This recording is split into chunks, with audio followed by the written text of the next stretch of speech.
Hello students, this is Ashtaki Sanush, Assistant Professor, Department of Microbiology, EME College of Arts and Science. So far we have been learning about the genetic basis of antibody diversity.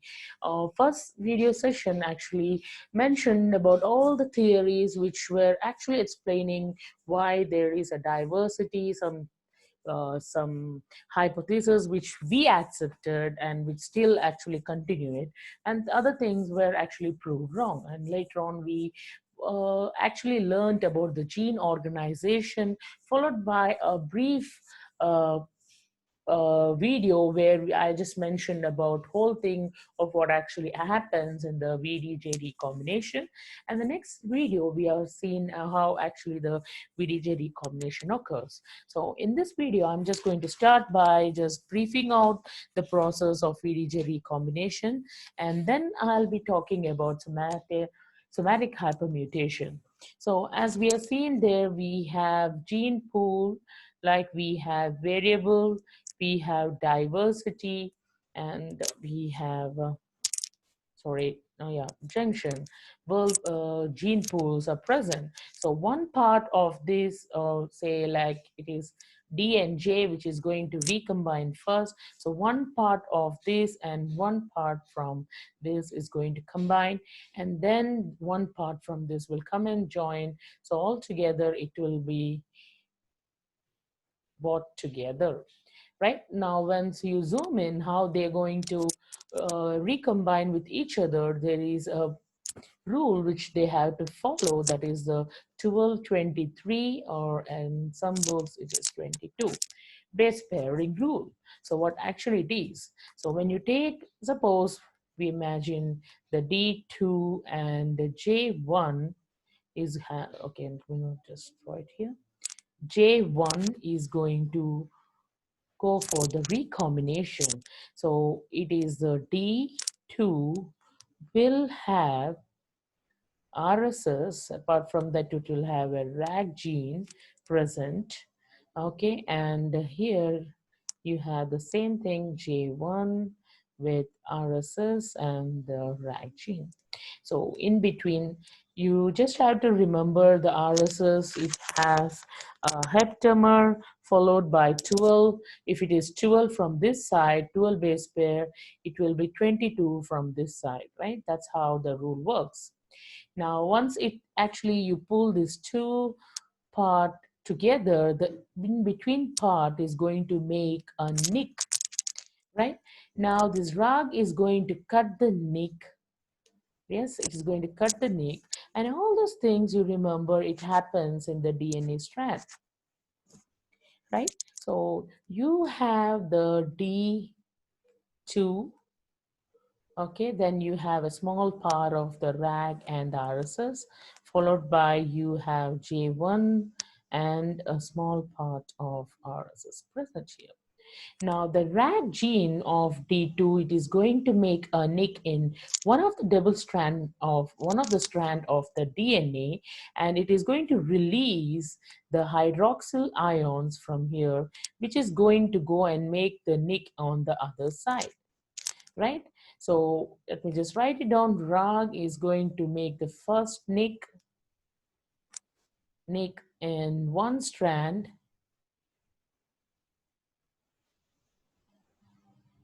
and it will release hydroxy ions, okay, which makes nick and other strand, as of which the process of esterification occurs.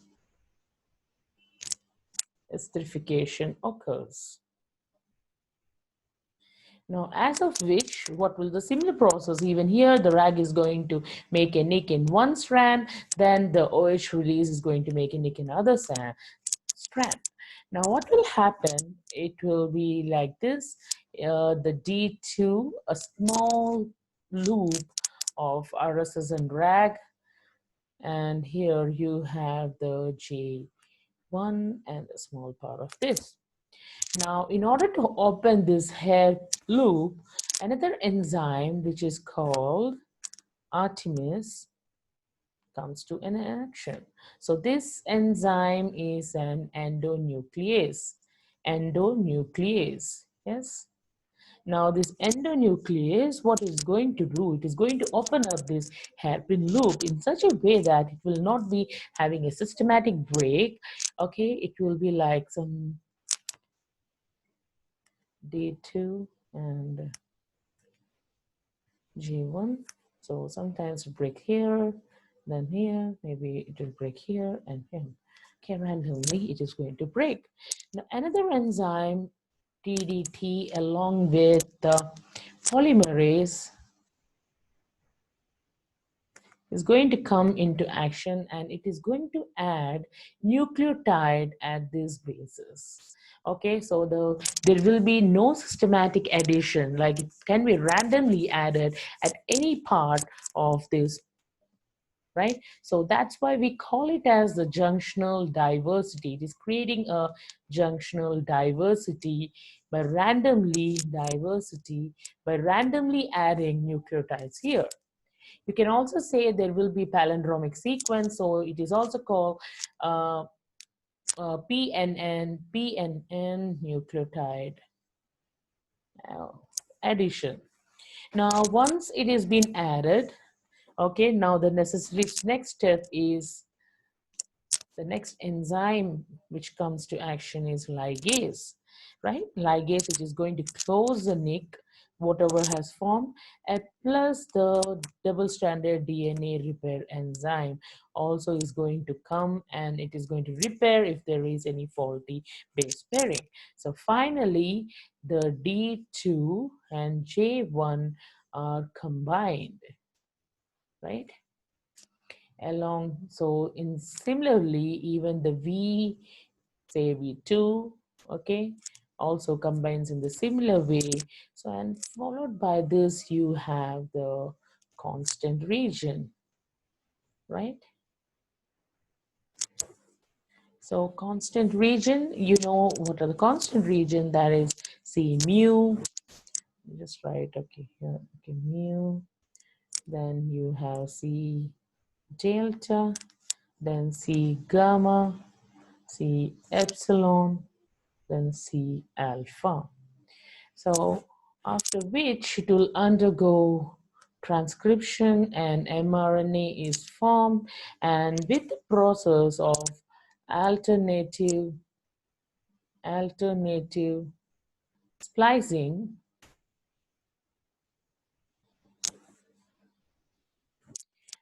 okay, based on the alternative splicing, what will happen, it will have VDG1, and if it actually, it is going to make a nick, okay, so it slides at a portion here.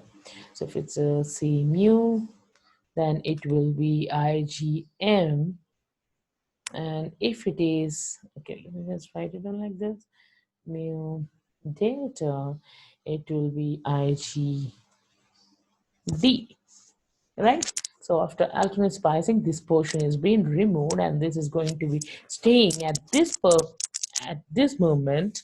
Okay. Now, depending upon the tail, which if you remember, I have mentioned it when I was taking the antibody structure. There's a tail which is present, and if it is hydrophobic, okay, if it's hydrophobic, it is going to stay. Okay, it is does not like water. If it is hydrophilic, it is going to move and circulate and explore circulation, right? So that is why, before, I just want to focus on one thing. At this portion, sometimes the B cells, especially the naive B cells, can express both IgM and IgD. Okay, now till this, what we have seen, talking about right from, you have seen about the gene pool, variable gene pool, how many genes are there, yeah, gene organizations. And then we actually spoke about DNA rearrangement,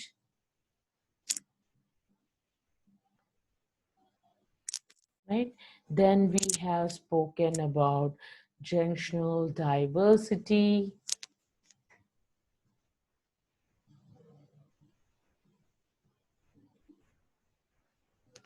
then PNN nucleotide, then about, okay, after this what will happen, this is a process where V, D and J of heavy chain is combined. Similarly, the V and J region of light chain will combine and followed by the constant region, right? So there is a combination of heavy and the light chain. Combination occurs,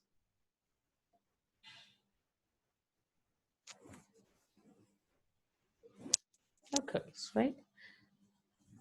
So till this is what happens before the immunoglobulin structure has been formed. It is before the immunoglobulin structure has been formed. Now we'll learn something what happens after this. Okay. So I think so far you will be clear with, you have a good idea about what happens and all those things which I just mentioned in my previous sessions as well as this session. So let's move on to the next topic, that is somatic. I just want to use as a pen.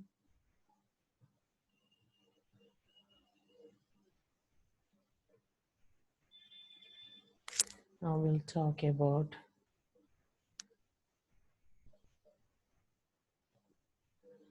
somatic hypermutation.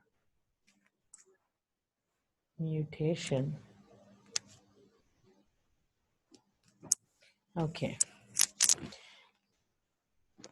Now it's very interesting. You can see that now that you have a cell where you have the V, D, and J, V, D, and J region, followed by V and J, and you have the constant C. Okay, let me just write it down. Okay, this is present in the nucleus of the B cells. Now, make it much bigger. Okay. And you have at this point both IgM and IgD projected onto the cell. Now, what will happen?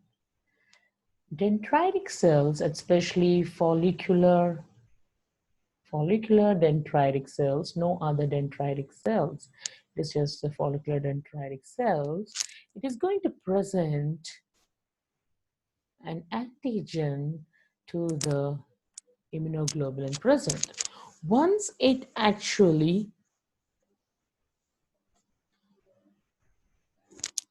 presents an antigen, there will be some signaling happening in the nucleus, heart of the B cell, where it will undergo a point mutation, okay, or you can say somatic hypermutation.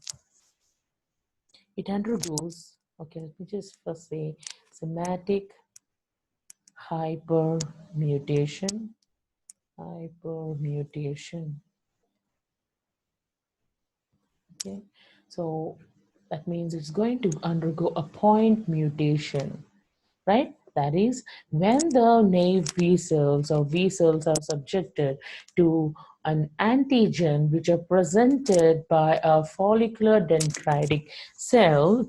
Now, once it actually takes the antigen, it is going to pass on few signal to the core, or you can say the heart of the B cells, where it causes a somatic hypermutation to occur. That means a point mutation occurs. So let me just zoom up, but I'll make it, just make it a part here. Okay.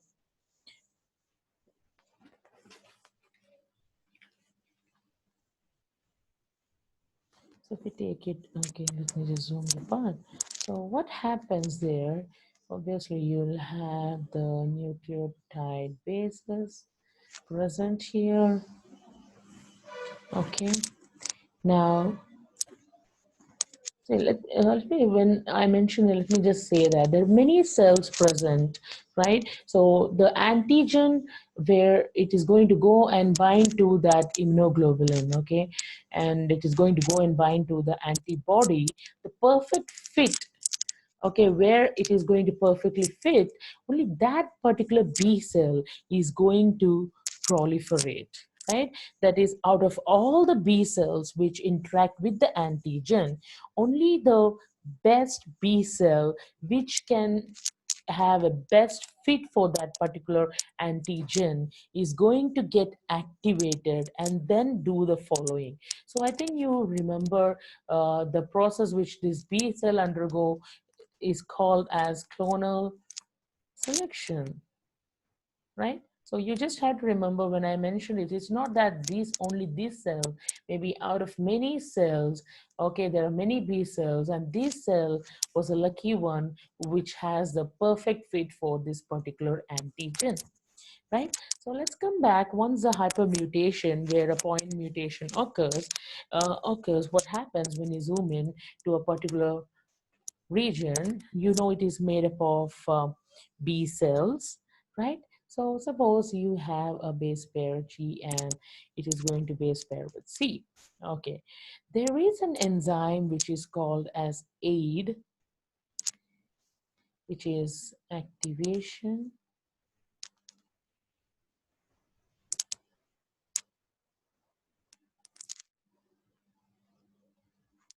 induced deaminase.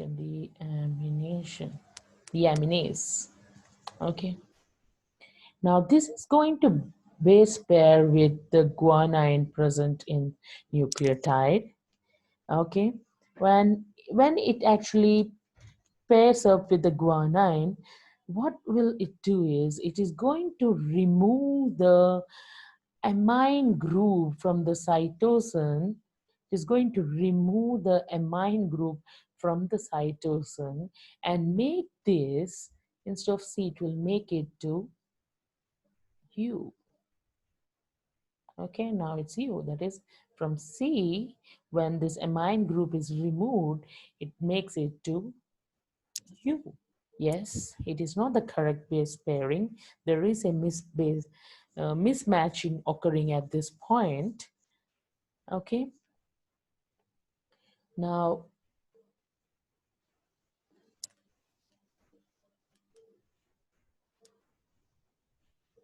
once it removes the amine group, now what will happen? You can just imagine again there is a diversity created, isn't it? That means just imagine, okay, sometimes it may be this enzyme, sometimes, and what will happen after this, I forgot to mention, again, what will happen, the repair enzymes will come, okay, sometimes they will add nucleotides, or sometimes they will remove the nucleotides, they may remove, or they may add nucleotides, okay, that is another base pairing, whatever it is essential for the correct pairing. So, okay, so again, there is a diversity created. Okay, so they say that it is around 10 to the power 5 to 10 to the power 9 chances where this kind of diversity can be created. Okay, so this is what is known or what is called as somatic hypermutation. It's very simple, as it is going to help you with you just have to know it is a kind of a love story between a B cell and the follicular dendritic cell. So what this follicular dendritic cell is going to give a gift for its Valentine's Day or something, you can say it's going to present. Okay, when an antigen is present, it is going to give it the antigen. It is going to say, here, take this antigen. Okay, then the B cell is very much, as I mentioned, again, I need to mention it, it is the perfect or the best B cell alone, which has a perfect fit for that particular antigen, gets selected, and then the heart and the core of the nucleus, there will be certain changes occurring that is called somatic hypermutation, but a point mutation occurs. Yes, usually there is a point mutation, you don't have to worry. But if you actually zoom in, actually what happens, there is a small diversity created, and then this again, again and again, the perfect fit for that antigen occurs, and only those cells with the perfect fit for that antigen gets proliferated around 10 to the power 5 to 9.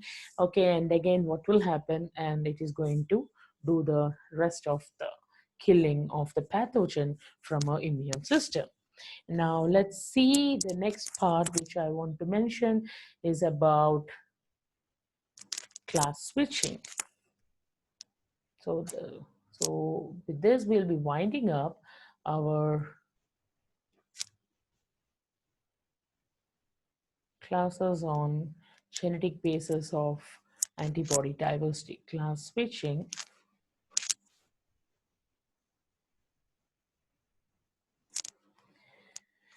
So we know that the cells already, it is going to, initially we know it is as, I think this is the combination which we have written, right? Now what will happen, it is with the constant, right? So you have constant mu followed by constant delta, then constant gamma 3, then constant gamma 2, then constant gamma 1, followed by gamma epsilon, then you have constant alpha, alpha 1. Okay. Now, so initially we have seen that during the combination of this, and here is alternate splicing which occurs, and you will have a B cell, a naive B cell is going to, naive B cell is going to express both IgM and IgD, right? IgM and IgM plus D, right? Both of them can be expressed, seen on the naive B cells. Now, if suppose there is a pathogen, the pathogen is bacteria, okay? Now, it is going to induce, and it needs the antibody Ig3, right? So, suppose in that scenario, um, before I actually go, let me use another pen. Okay, this is a scenario where you have a bacteria and the IgG3 has to be produced, okay? And in that case, before I actually mention what happens, okay, let's see. Before this constant mu, there is something else which is called switch mu, okay? This is very important for the switching to occur. Okay, this is a switch, yes, delta. And here you have, it's going to present everywhere. Okay, this is me switch gamma 2. This is switch gamma 1. And switch epsilon and switch alpha. And here it is gamma 3. Now, this is very essential. According to the requirement of the body, it is going to switch to that particular antibody. Now, what will happen? It's a similar thing. So, if it needs Ig3, okay, it is Ig3. It is going to make a nick here. So, remember, okay, it is going to, it will not, sorry, I'm sorry. Cannot make a nick here, but it will make a nick here. Okay, now what will happen? It is going to come together the rest of the between the introns and all those things will be making a loop, and it is going to cut. Okay, now and here when I mention about cut, it is a aid enzyme which actually helps here. Okay, aid, that is activation induced deaminase enzyme plays a role. So it is going to make a nick. So you just have to understand, say once you're going to bring this and this together, it is going to make a nick. Oh, sorry, it is going to make a loop, and that loop is cut by the enzyme aid. Okay, now one more thing I need to mention here is that this particular portion, that is once this part is lost, again that cell cannot make antibody IgM or IgD. Okay, it cannot make it.